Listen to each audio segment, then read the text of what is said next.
Hello, আসসালামু আলাইকুম। আজকে আপনাদের জন্য নিয়ে আসলাম পাকা জলপাইয়ের টক মিষ্টি ঝাল আচার। সহজ একটি রেসিপিতে বোঝানোর চেষ্টা করেছি। খুব সহজ ঘরোয়া মশলায় তৈরি করার চেষ্টা করেছি আচারটা। তো রেসিপিটি যদি আপনাদের ভালো লাগে প্লিজ আমার চ্যানেলকে সাবস্ক্রাইব করবেন, আমার পাশে থাকবেন। তো চলুন দেখি পুরো রেসিপিটা। পাকা জলপাইয়ের টক মিষ্টি ঝাল আচার বানানোর জন্য আমি পাকা জলপাইগুলোকে মানে জলপাইয়ের মাথাগুলোকে আমি এভাবে কেটে নিয়েছি, কারণ জলপাইয়ের মাথায় কিন্তু প্রচুর ময়লা থাকে। এবার এই পাকা জলপাইগুলোকে একটু হাত দিয়ে ম্যাশ করতে হবে, জাস্ট একটু ভেঙে নিতে হবে, পুরোপুরি না, এইভাবে একটু হালকাভাবে ভেঙে নিতে হবে। যেহেতু জলপাইগুলো পাকা, হাত দিয়ে একটু প্রেস করলেই কিন্তু বিচিটা থেকে বের হয়ে আসবে। এইভাবে আমি সবগুলো জলপাইকে একদম ম্যাশ করে নিচ্ছি।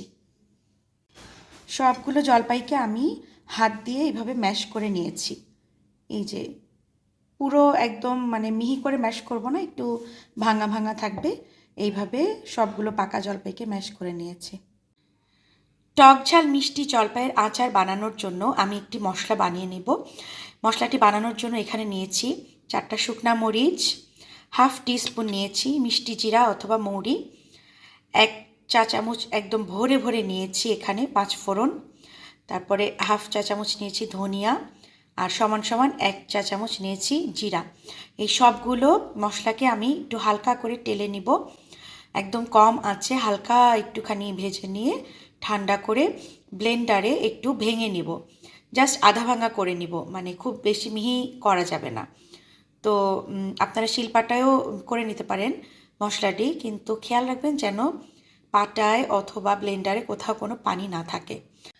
আচারে ব্যবহার করার জন্য আমি পুরা বড় একটা রসুনকে খুলে নিয়েছি এখানে।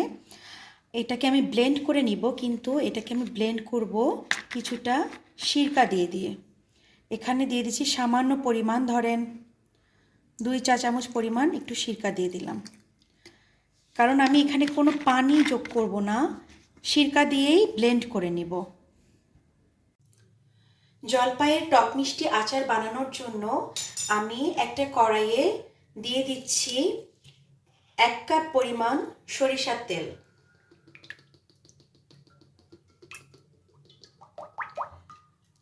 এক কাপ পরিমাণ সরিষার তেল দিয়ে চুলার আঁচটা ধরিয়ে দিচ্ছি। তেলটা গরম হওয়া পর্যন্ত অপেক্ষা করব। তেলটা মোটামুটি গরম হয়ে আসার পরে চুলার আঁচটা মিডিয়ামের থেকেও একটু কম করে দিব, যাতে মশলাগুলো পুড়ে না যায়। মিডিয়ামের থেকে কম আঁচেই কিন্তু আমরা আচারটা তৈরি করব, একটু ধৈর্য ধরে আচারটাকে বানাতে হবে। আচ্ছা, এখন এই পর্যায়ে আমি গরম তেলে দিয়ে দেব কিছুটা গোটা মশলা। এখানে নিয়েছি 4-5টা শুকনা মরিচ, 4টা বা 5টা যে কোনো অ্যামাউন্টে আপনি দিতে পারেন, ঝাল কতটুকু খেতে চান সেই হিসেবেই। 2টা তেজপাতাকে ছিঁড়ে নিয়েছি, 2 টুকরা দারুচিনি দিব, আর 3টা দিব এলাচ।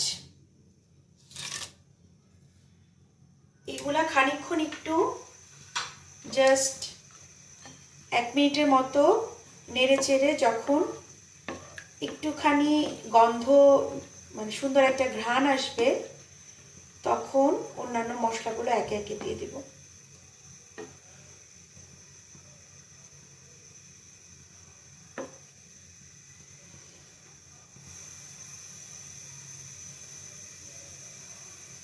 তো মোটামুটি তেল থেকে কিন্তু গরম মশলার একটা সুঘ্রাণ পাওয়া যাচ্ছে।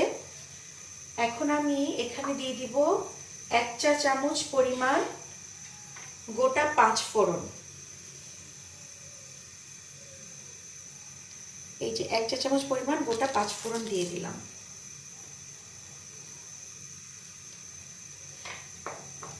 এগুলোকে নেড়ে চেড়ে একটু খানিকক্ষণ,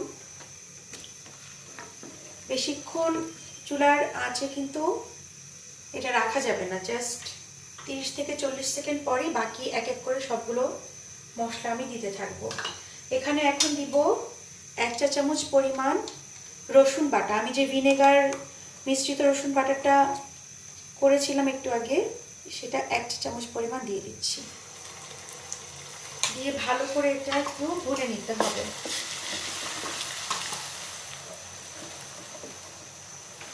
একদম মিডিয়াম আছে। যেহেতু সরিষার তেল থেকে ফেনা ওঠে, সো পুড়ে যাওয়ার একটা চান্স থাকে, এই জন্য রিস্ক নেওয়া যাবে না। আঁচ একদম কমিয়ে রান্নাটা করতে হবে।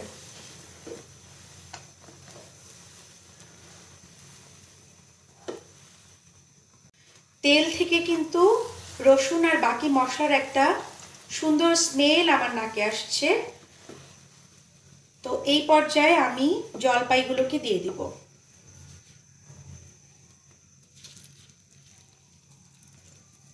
সবগুলো জলপাই তেলের মধ্যে দিয়ে দিতে হবে। আমি কিন্তু বারবার এটাই মেনশন করছি যে চুলার আঁচ কিন্তু কোনোভাবেই বাড়িয়ে আচার বানানো যাবে না, কারণ সরিষার তেলের এই যে ফেনাটা, এটার জন্য কিন্তু বোঝা যায় না যে এগুলো মশলাগুলো পুড়ছে কিনা। তো আঁচটা আমরা সবসময় মিডিয়ামের থেকে একটু কম রেখে আচারটা বানাবো। তো আচারটা এইভাবে একটু নাড়াচাড়া করতে হবে প্রায় 7-8 মিনিটের মতো। নাড়াচাড়া করার পরে এটার কালারটা কিন্তু অনেকটাই চেঞ্জ হয়ে আসবে। প্রায় 7 মিনিট আমি জলপাইগুলোকে ভালোভাবে এই মশলার তেলের সাথে একটু ভুনে নিয়েছি।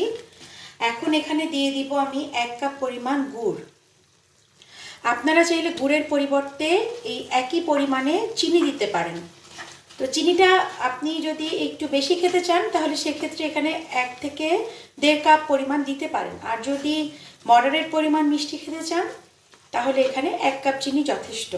তো আমি আজকে 1 কাপ পরিমাণ গুড় দিয়ে দিলাম চিনির পরিবর্তে। তো এটাকে একটু ভালোভাবে ভুনে নিতে হবে।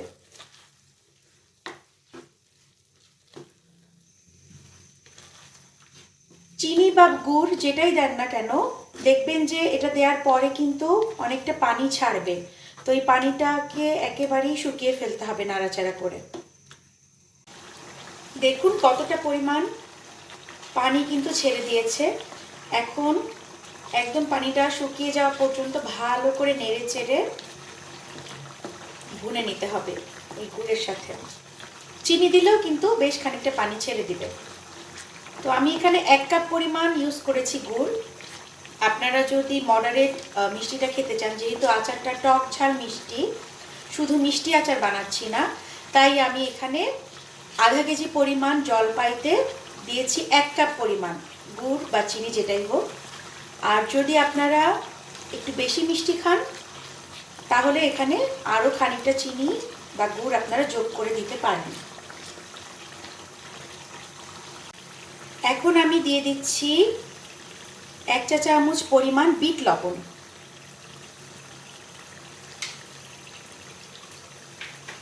তারপরে আবারও ভালোভাবে মিশিয়ে নিচ্ছি লবণটার সাথে পুরো আচারটাকে। এই পর্যায়ে আমি আচারে দিয়ে দিব 1/2 কাপ পরিমাণ সিরকা, সাদা সিরকা বা ভিনেগার দিয়ে দিচ্ছি 1/2 কাপ পরিমাণ।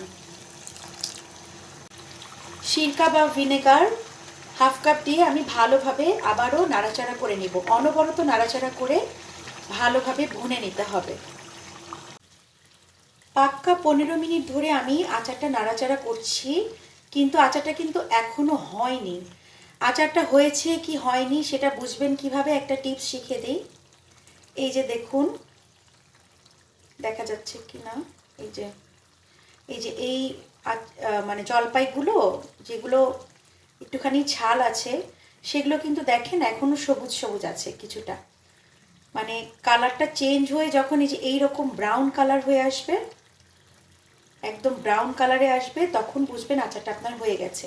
এখনো কিন্তু আচারটার মধ্যে থাকা যে জলপাইয়ের ফ্লেশগুলো আছে সেগুলো কিন্তু এখনো দেখেন কালারটা একটু হালকা গ্রিনিশ আছে, তার মানে আচারটা এখনো হয়নি। আরও বেশ খানিকটা সময় ধরে আচারটাকে ভুনে নিতে হবে। আমার আচারটা কিন্তু অলমোস্ট হয়ে গিয়েছে। এই সময় আমি এই যে ভাজা যে মশলাটাকে গুঁড়ো করে রেখেছিলাম, এই যে এরকম আধা ভাঙা গুঁড়ো করেছিলাম, এটা 1 টেবিল চামচ পরিমাণ দিয়ে দিচ্ছি। দিয়ে একটুখানি নাড়াচাড়া করেই আমার আচার কমপ্লিট। আচ্ছা, এখানে একটু তেলটা আমি বেশি করে দিয়েছি কারণ এই আচারটা তাহলে অনেক দিন পর্যন্ত ভালো থাকবে। কারণ সরিষার তেল এখানে প্রিজারভেটিভ হিসেবে কাজ করবে। আর এই তেলটা পরবর্তীতে আমি অনেক রান্নায় কিন্তু ব্যবহার করব, এই জন্যই তেলটা একটু বেশি দিয়েছি। আপনারা চাইলে 1 কাপের পরিবর্তে হাফ কাপ পরিমাণ তেল কিন্তু এখানে ব্যবহার করতে পারেন। আমি এই আচারের তেলটা দিয়ে নানান ধরনের রান্না করি। আচারি মাংস বা আচারি খিচুড়ি, তারপর তান্দুরি চিকেন, গ্রিল চিকেন অথবা ঝালমুড়ি মাখা, নানান কিছুতে আমি ব্যবহার করি। তাই আমি আচার বানানোর সময় তেলটা একটু বেশি পরিমাণেই দেই, যাতে সারা বছর আমার এই তেলটা বিভিন্ন রান্নায় বা রেসিপিতে আমি কাজে লাগাতে পারি। তো আচারটা আমার অলমোস্ট ডান। এখন আমি চুলা থেকে নামিয়ে ঠান্ডা করে আপনাদেরকে সার্ভ করে দেখাচ্ছি। তৈরি হয়ে গেল আমার পাকা জলপাইয়ের টক মিষ্টি ঝাল আচার। আমি যতটা সম্ভব সহজ একটা রেসিপি দেওয়ার চেষ্টা করেছি। আশা করছি যারা নতুন নতুন আচার বানাচ্ছেন বা বানানো শিখছেন তাদের কাছে রেসিপিটি সহজ লাগবে। কালারটা দেখে নিশ্চয়ই বুঝতে পারছেন যে কতটা লোভনীয় হয়েছে আচারটা। তো আপনারা এইভাবে একটু বানিয়ে দেখবেন বাড়িতে। আশা করছি আপনাদের অনেক অনেক ভালো লাগবে। তো ভালো থাকবেন, আমার জন্য দোয়া করবেন। আল্লাহ হাফেজ।